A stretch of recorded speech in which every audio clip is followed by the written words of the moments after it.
একটা নতুন ভিডিওতে আপনাদের স্বাগত। আজকে হচ্ছে 14th আগস্ট। আজকে থেকে শুরু হচ্ছে নতুন ট্রাভেল ব্লগ। তো আমরা যাচ্ছি মালয়েশিয়া, আর এখন আছি কলকাতা এয়ারপোর্টে। তো চলুন ভিডিওটা কন্টিনিউ করবে, আপনাদেরকে দেখাবো। আগে গিয়ে বোর্ডিং পাস নেব, তারপর ইমিগ্রেশন হবে। তার আগে এয়ারপোর্টের বাইরেটা দেখিয়ে দিই, খুব সুন্দর কিন্তু 15ই আগস্টের জন্য সাজানো।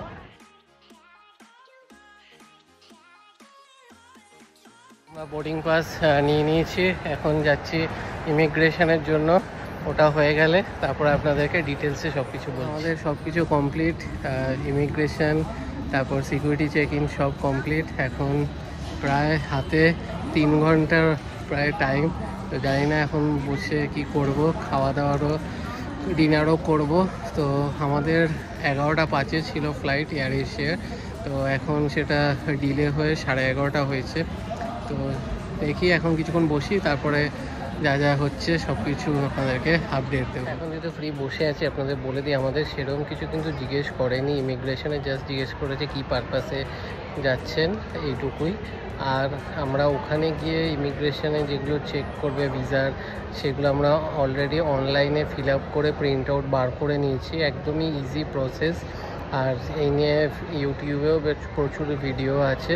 যে সিম্পল, আমরা জাস্ট কোথায় থাকছি, সেই অ্যাড্রেস, হোটেলের নাম, কতদিন থাকছি, আর পাসপোর্টের যে নাম্বার, এই পাসপোর্টের এক্সপায়ারি ডেট, এইগুলো দিয়ে একটা অনলাইনে ফর্ম ফিল আপ করে ওইটা প্রিন্ট আউট করে নিয়েছি। ওটা ঠিক আপনার যাওয়ার যেই ডেটে আপনারা ওখানে ল্যান্ড করবেন, তার থেকে 3 দিনের মধ্যে, মানে ধরুন আমরা করেছি হচ্ছে গতকাল, আজকে মাঝখানে একদিন, আমরা আগামীকাল ভোরবেলা পৌঁছাবো। তো আমরা গতকাল করে সাথে সাথে মেলে চলে এসেছিলো, ওটা প্রিন্ট আউট করে নিয়েছি। তো ওটা ওখানে গিয়ে জমা করতে হবে।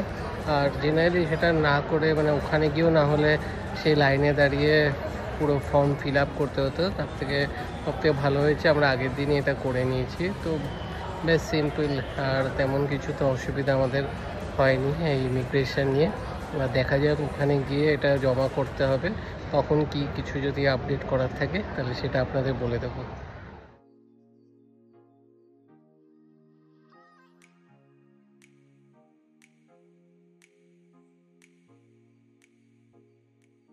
এখন বাজে 11টা, আমাদের 11:30টায়, মানে 11টা 5-এ ফ্লাইট ছিল, সেটা 11:30 করেছিল ডিলে হয়ে। তো আমি এখন জিজ্ঞেস করলাম যে গেট কখন ওপেন হবে, বলছে এখনও আরও 20 মিনিট পরে, মানে 11টা 20-তে। তো মনে হচ্ছে 11:30 থেকেও আরও বেশি ডিলে হবে।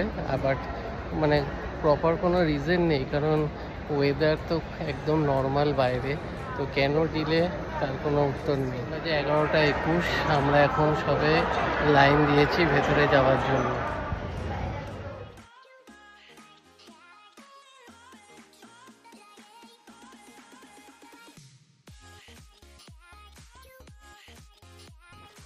তো এখন বাজে 11টা 40, আমরা ফ্লাইটে উঠে বসে পড়েছি, আর কিছুক্ষণের মধ্যেই ছাড়বে। তারপর নেমে বাকিটা কন্টিনিউ করছি। সকালে আমাদের নামার কথা ছিল 5টার দিকে, হয়তো সেটা 5:30 হবে। তো ওটায় গিয়ে পৌঁছাচ্ছি, সব কিছু আপডেট করছি।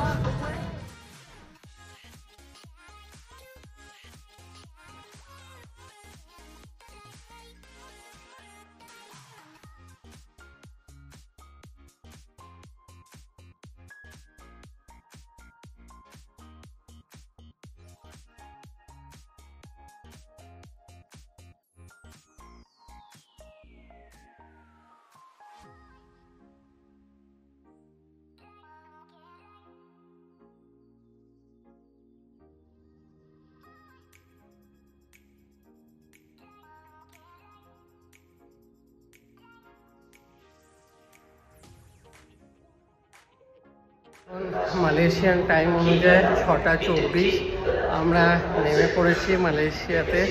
তো এখন আমরা যাব ইমিগ্রেশনের জন্য।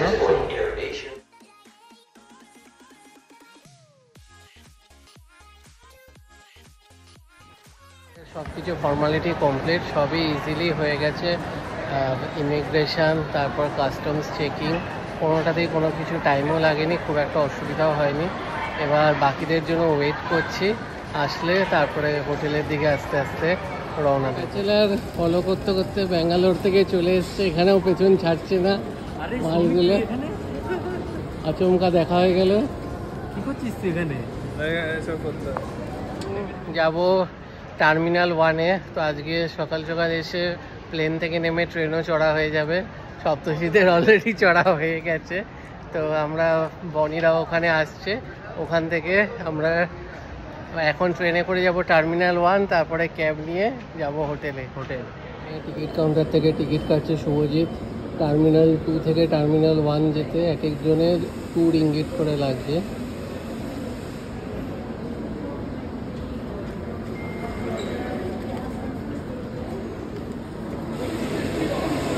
স্টেশনে ঢুকছি। এখানে কিন্তু স্টেশনে কোনো পিক ফেলা নেই।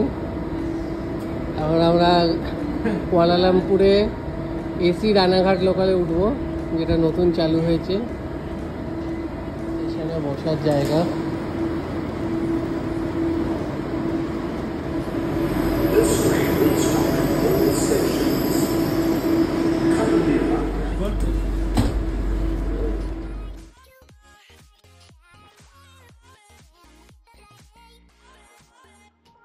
এখন গ্র্যাব থেকে ক্যাব বুক হয়ে গেছে হোটেলের জন্য।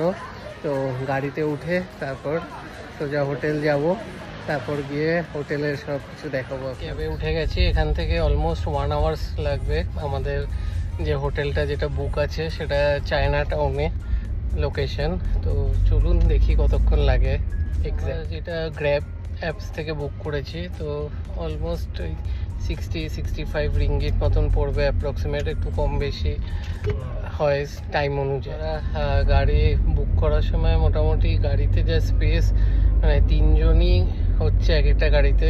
মানে যদি 3 জনের বেশি হয় আমার মনে হচ্ছে 2টো গাড়ি বুক করতে হবে, কারণ আমরা টোটাল 6 জন আছি। তো 2টো গাড়ি বুক করতে হলে একটা 6 সিটার বুক করে তে ওরা মানে নিচ্ছে না। তো আমরা অনেকবার ট্রাই করছিলাম যে বড় গাড়ি নেওয়ার, বাট সেটা পসিবল হলো না, তাই লাস্টে ডিভাইড করে নিলাম আমরা।